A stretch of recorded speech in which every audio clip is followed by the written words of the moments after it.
It in almost every aspect of managing data. All the companies are recruiting people who have an idea of data governance. They want people who have worked on data governance. So, data governance, it is a topic of the town, but what it is, why we are giving importance to it, and what is the need of implementing this, all these questions, all this curiosity which people might have, or the people who already know about data governance, for them also to have a in-depth knowledge, I am sharing this details here. So let's start with this. So, in this session, I just wanted to give a small agenda about this, what we are going to cover. I am going to cover the data governance, its introduction, and need for the data governance. I mean, why we should implement this, and what are the roles and responsibility of data governance, that is also known as data governance framework. Then if you want to implement this in your organization, then from where you should start, and what are the tools which you can take help of while implementing the data governance.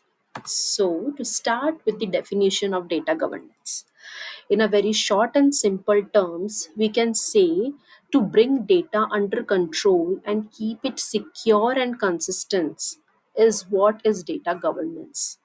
As the name suggests, governing the data.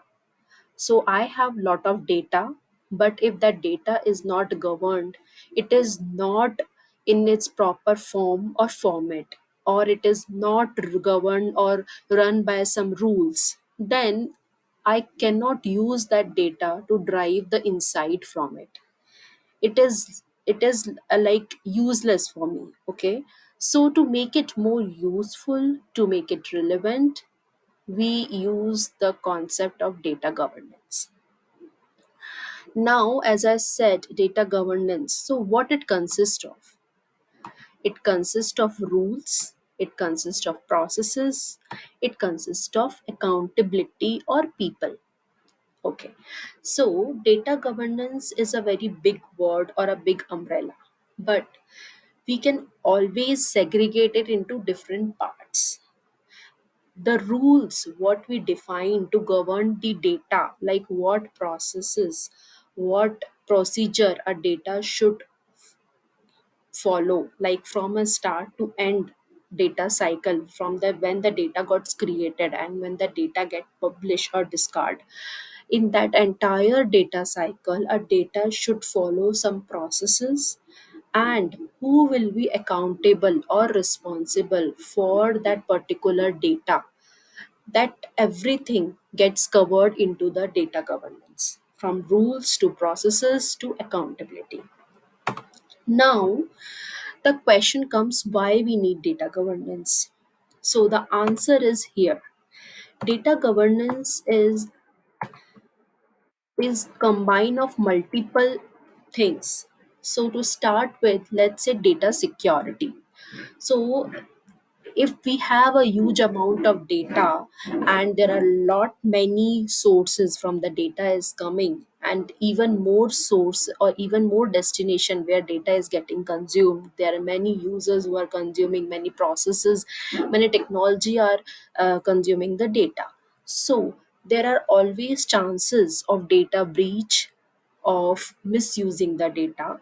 So all these issues, which are simple from a very small to big organization face, can be protected, or we can take proactive approach by implementing data security. So how to implement data security, what are the things we should take care while implementing data security, all these things gets covered in data governance.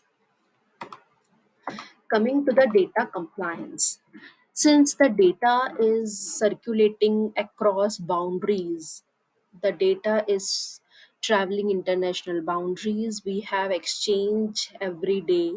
So it is very important that data should be compliant to the policies or procedures defined by a government of any country, or the rules and policies or procedure of any organization which is taking care of that data or using the data.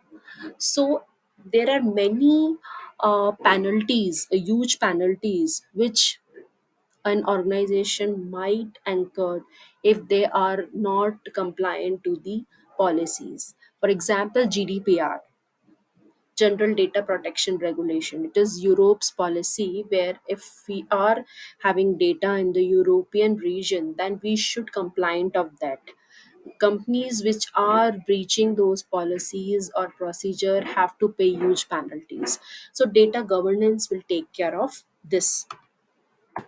Now comes the data quality.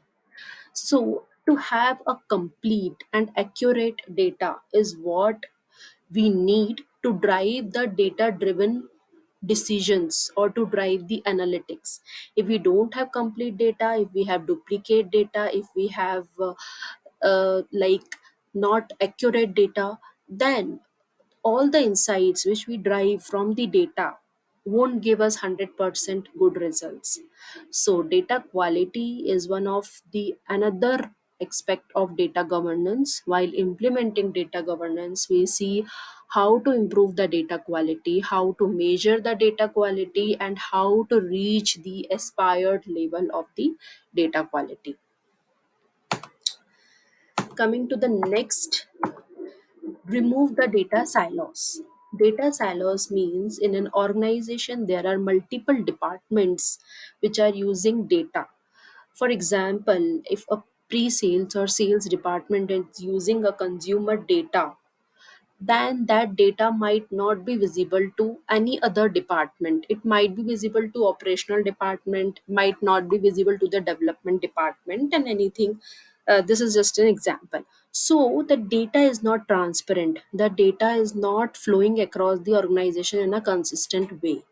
In this, because of this issue, we might have poor customer experience. Okay, because if we have inconsistent data, suppose if I ordered something from Amazon, my address in some Amazon database is other and the other address is other, for example, and I have received the goods in a wrong address, so I get a poor experience. So the data in the Amazon should be consistent. I'm just taking an example here, should be consistent. So that kind of data silos, to reduce that, we use data governance. We want the data should be consistent, should be transparent across the organization to drive better insight out of the data. Then we have decision making.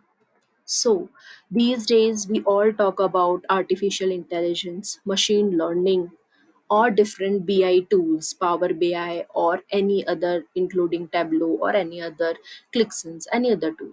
So all these things are only useful when we have good quality and good consistent data. So the data is the key here. So to take decisions, to drive predictions out of our data, data governance is the stepping stone. Then improve the efficiency. Now, if the data is not governed, it is lot of manual interventions are happening, then the efficiency of the data will automatically reduce because there is no policy to govern this, there is no person to take care of that particular piece of data, there is no accountability. Then the efficiency of the data, the efficiency of data related insights will get reduced automatically. So data governance, when in place, it will take care of the data efficiency because it will take care of the all aspects which define a good quality or a good data. Now, data governance always talk about the roles and responsibilities. If I have a data in my organization and there is no one who is accountable for that data, then if there is any issue or any error in the data, whom I should reach, whom I should say that okay, this data is wrong, I want someone to correct it or I want someone to fix it, when no one is accountable for the data. So this is very important to define the roles and responsibilities of people who are taking care or handling the data. So data governance come up with the roles responsibilities which are here. Executive level. So this is the highest level in the data governance framework, which consists of chief data officer, which their role is to identify the data governance council. Means these people actually identify who and all should come under the data governance council. So they will hire the people who have the insight about the data or experience about the data, and also these are the people who sponsor the data governance program. So if we don't have good funds, if we don't have support, then the data governance program will be a huge failure. So for a good success of data governance program, there should be a good executive level team who is willingly to support and who is willingly to sponsor the program, because the result of data governance is not seen in a day. The return of investment only come when we put efforts in a consistent way. So this team is of the core importance for us. We have a strategic level. So these consist of the higher or senior level people. They are basically the approvers of the policies, rules, and procedures. Means whatever policies we are creating, whatever rules we are creating, like whatever rules, in the sense, if I give you an example, that if I am creating a particular data, someone should approve this data, someone should reject this data, there should not be a wrong data, duplicate data. So all these policies or procedures, someone should approve those. This is the level of people who do this, and they make sure that their lower level, that is the tactical level people, should have enough bandwidth. It should not be the case like one person is playing multiple roles or one person is wearing multiple heads. Every person should have its own piece of work which is well defined, and it should, the person should not get exhausted. So those things are taken care by strategic level. Then comes the tactical level. It contains the data domain stewards and data domain coordinators. These people are responsible for documenting the data classification rules. I mean, if you have seen that there are a different classification of data.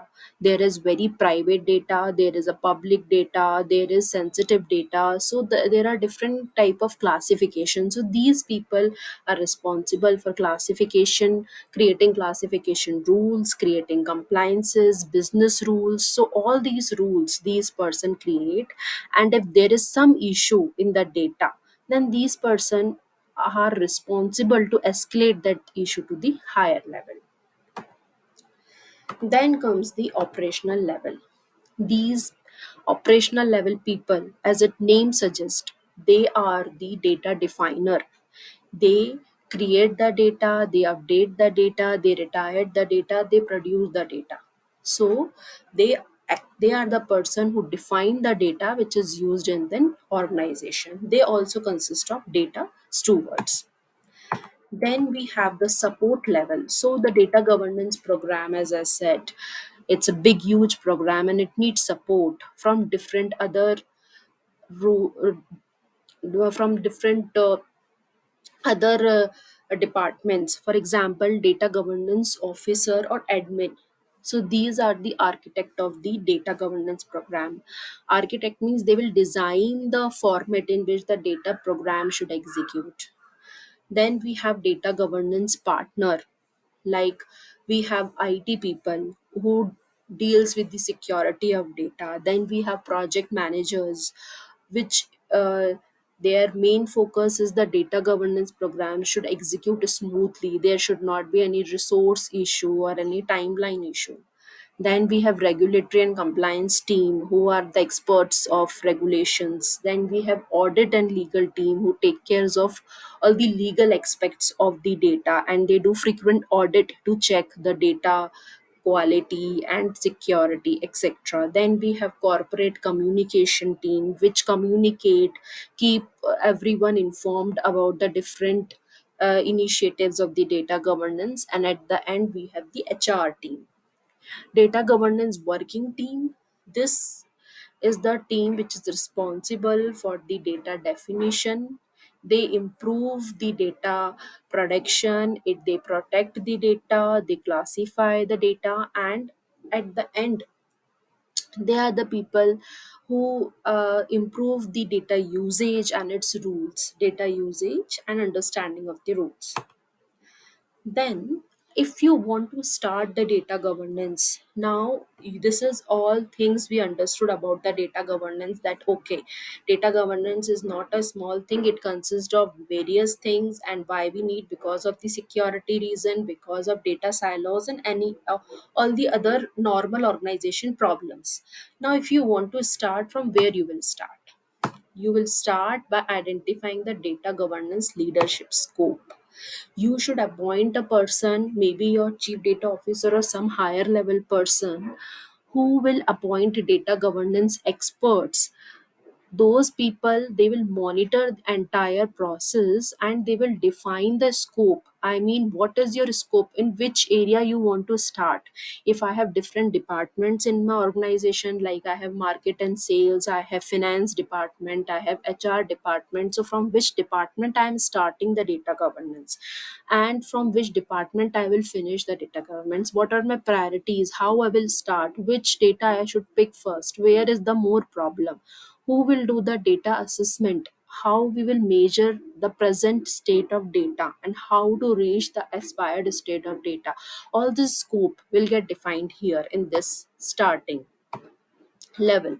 Then we have developed strategies. We have, so you will get many data governance charter, where you in online as well, where you can define your strategy and use them. Those are the uh, also available online, so you can use them to write your data governance strategies. Then choose a model for data governance team. The earlier what we saw is a data governance framework or model, where we have different level, executive level, strategic level. So you have to choose whether you want to use this model or you want to customize this model based on your organization, and then take the decision. Then select the steering committee. This committee actually prioritize or order prioritize the data governance based on the business, and these people generally manage entire operations of the data governance. Then we have the setting up the data governance office. In data governance office means there should be a team, which include data governance lead, which include data governance coordinator, and which include IT people. Choose the data governance working group. Then who and all will be working to implement this? So you should have a director or business unit. Suppose market and sales I am implementing, I should have a person from market and sales who have the domain knowledge. I should have a person who has data quality experience. I should have data steward. I should have data architect who have the entire picture of the data. Then IT resources, and at then metadata lead. I mean, the person who has experience or knowledge about the data management or metadata management.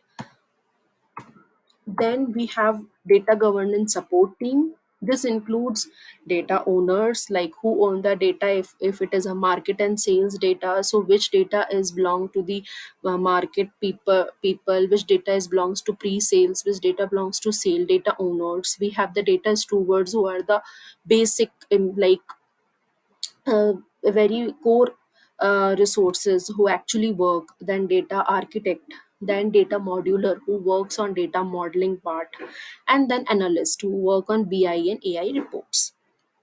Then, sorry, it should be BI reports. Then policies and procedure development and enforcement. Then you have to define it, how data should be named, how the conflict of data should be resolved. Do you want to maintain a global glossary for your organization, that all the data terms should be standard, nobody can use their own terms like this? You, if you want to define security of data, you want to define the rules about the security, how you want to give the least privilege, like only person should get the access what and all things they want to use. If I am a user, I only care about reading the data, I should only get access about read only access. I should not get any other modify or edit or upload or any other accesses. So that kind of security rules we can define. Then we can define sensitivity of data. If a data contains personal information like name, address, or not about this your identity card number or anything, then that data we should classify as sensitive, and you should be highly uh, you should secure it. You can encrypt that data. Establishing a skilled business team or business unit is the one who take this you know DG forward. If business team is not supporting you, if they are not acknowledging what and all you are doing in the data governance, and they cannot see the result of the data governance, then this program will be a big fail. And then IT team which can implement business policies. So all these teams. Now comes the data governance tools. So in market, you don't need to do everything by your own. There are all tools which are available in the market to implement data governance, which take care of data cataloging, which take care of data quality, which take care of data lineage. Everything is taken care in these tools. So there are few tools which I come up with. You can see and judge and decide based on which tool is suitable for your business. You can always take a free trial of the tool to understand it, and then go for buying the tools. So the top tools which I have selected, number one is Collabra is a tool which in most of the company use for data governance. It has some pros and cons. Pros is like it has a data cataloging thing. Data cataloging is nothing but like how we, if we go to e-commerce website, whether Flipkart or any other e-commerce website, we see a product, its features, then any related products, and all the details of that particular product. Similarly, we have data catalog where we want, when we see the data, its definition, its business data, its technical data, like which and all table or column it is coming from, and also see the data lineage, like from where it started, who created it, what and all phases it passed. All the things related to the data we can see in the data catalog. So that support is there. Data quality support is there in Collabra. The tool is very flexible and good. The only cons which I could see is they have bit complex when we deploy, so that it as an integration, and rest there is no big challenges using Collabra. Informatica, it offers a standalone data governance product which is known as Exxon Data Governance. It is based on cloud, it integrate well.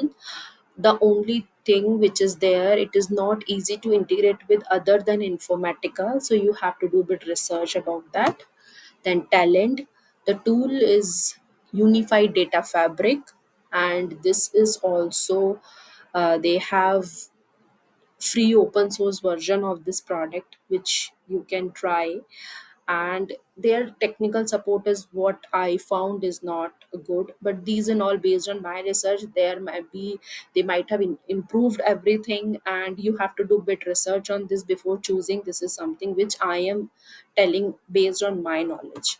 IBM, they have IBM Watson catalog, which is their free trial is available. You can always try, but sometime it is found that it is harder to learn and use. Then we have Arvin by Quest. It is also a data intelligence, is the name of the data governance tool.